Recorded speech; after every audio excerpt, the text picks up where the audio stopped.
Our next question is from Dr. Muhammad Budun from Canada, and he's asked the panel to comment on his understanding regarding the beliefs of the majority of the non-Ahmadi Muslim brothers vis-a-vis Hazrat Isa, Jesus, and Hazrat Muhammad, peace be upon him.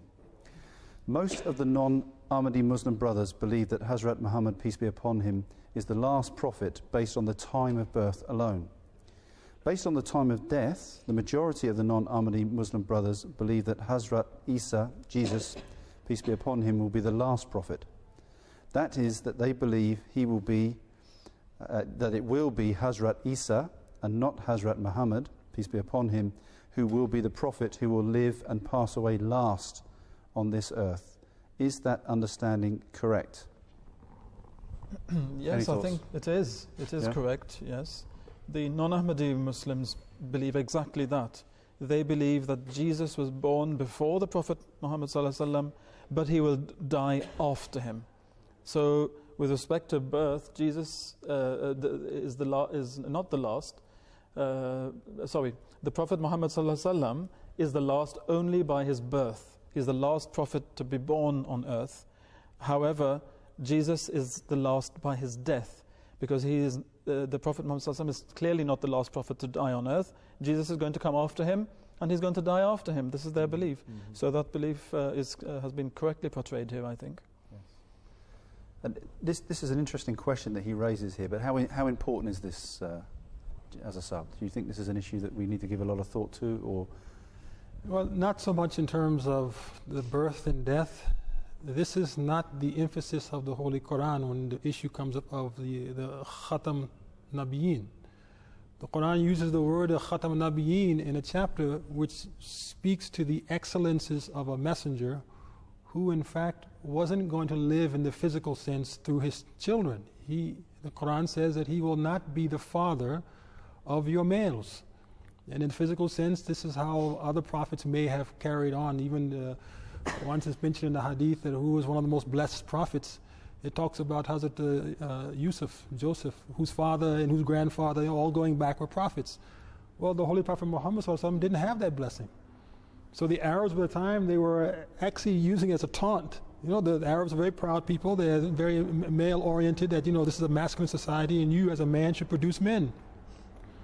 Allah didn't grant him this, but he granted him the distinction not based on his birth, not based on his death or the birth and death of any other man, woman, or child, but on the status spiritually which he attains. And I think this is something which no one, no matter how many people are born after him or were born before him, can ever change. Whether Isa comes tomorrow or 1,000,000 years from now, it will not change his status being the most excellent prophet, the most highly exalted prophet in the sight of Allah. And that's all we should really focus on. What does this term mean in the Quran? Whether he came last or first, there's no distinction. If I come in the room first, what does that grant me? A chance to get the one seat, that's about it. But it doesn't mean I'm better than anyone who comes after me. Sure. And if I come last in the room, again, it's not an indication necessarily that I am the best one amongst the crowd. Mm-hmm. So we don't focus on so much the issue of last, Khatam meaning last in terms of time, as we do in terms of spiritual stature.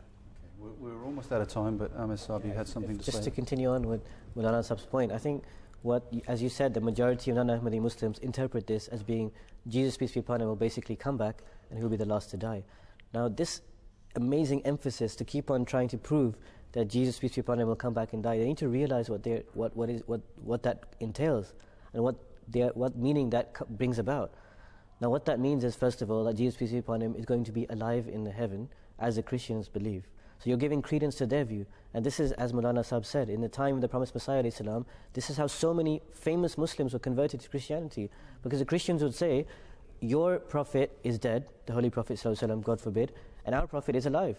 And you believe that as well. And they make him do something which the Prophet ﷺ said, I cannot do because I am a man, Bashar, and I'm a messenger. Exactly. So the Christian priest can then say, well, therefore Jesus must be greater than the man and the messenger then.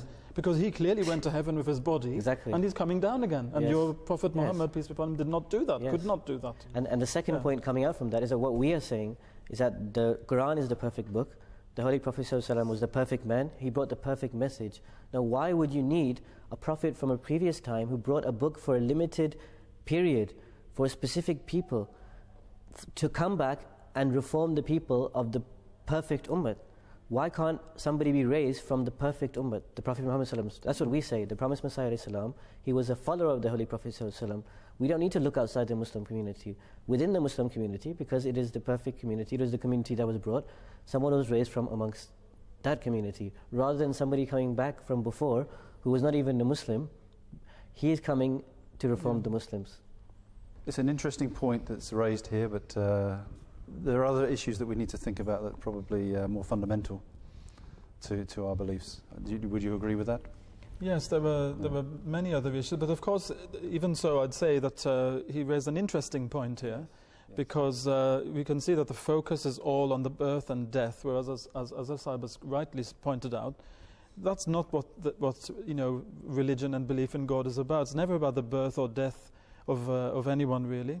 It's about the message which is being given.